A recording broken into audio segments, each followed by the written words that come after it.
شروع اللہ کے نام سے جو بڑا مہربان اور نہایت رحم کرنے والا ہے۔ دوستو آپ دیکھ رہے ہیں یوٹیوب چینل سنو اور سیکھو، میں ہوں آپ کا میزبان خلیل الرحمان۔ دوستو آج کی ویڈیو امیر شریعت حضرت عطا اللہ شاہ بخاری رحمۃ اللہ علیہ کے بارے میں ہے۔ قصہ کچھ یوں ہے کہ علامہ صاحب کے دور میں اہل تشیع ذاکر بہت مشہور ہوا کرتا تھا جس کا نام کلب علی خان تھا۔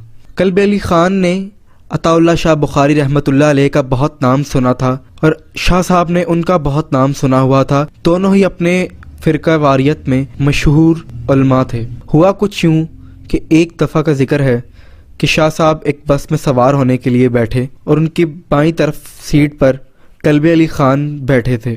اللہ کی کرنی کچھ ایسی تھی کہ دونوں اکٹھے ہی ایک ہی جگہ پر مل بیٹھے۔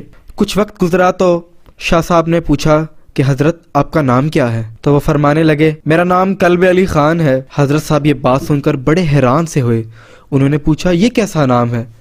انہوں نے آگے سے جواب دیا بس میرے ماں باپ نے میرا نام کچھ یوں رکھا کہ علی کا کتا ہے، قیامت کے دن بخشا جائے گا۔ شاہ صاحب بڑے حیران ہوئے ہنس کر اور جواب دینے لگے فوراً ہی کہ یہاں اللہ کے اپنے کتے گلیوں میں رلتے پھر رہے ہیں، انہیں کوئی پوچھ نہیں رہا اور علی کے کتے کو کیسے پوچھیں گے؟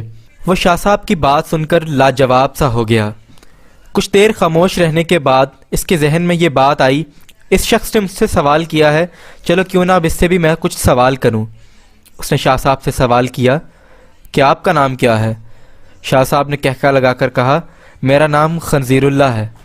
وہ شخص پھر چونک سا گیا اور بولا یہ کیسا نام ہے؟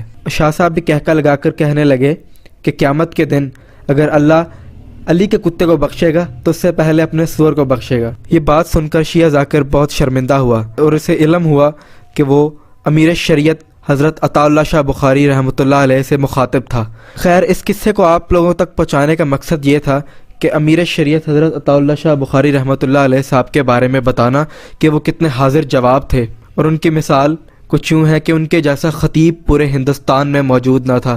وہ جب قرآن پڑھتے تھے تو ان کے بارے میں لکھا آتا تھا کہ پرندے اپنی پرواز چھوڑ کر زمین پر اتر آتے تھے اور چرند پرند کیڑے مکوڑے آپ کی تلاوت سننے کے لیے ادب و احترام سے بیٹھ جایا کرتے تھے۔ حضرت صاحب فرماتے تھے کہ میں اگر تلاوت کروں تو پہاڑوں کو ریزہ کر دوں، ہواؤں کو روک دوں۔ ناظرین میری ویڈیو اپنے اختتام کو پہنچی۔ اگر آپ کو میری ویڈیو پسند آئی تو میرے یوٹیوب چینل کو سبسکرائب کریں، بیل آئیکن کو دبائیں تاکہ آپ میری آنے والی مزید اسلامک ویڈیوز، علماء کرام اور معلوماتی ویڈیوز سے اپڈیٹڈ رہیں۔ اسی کے ساتھ مجھے اجازت دیں۔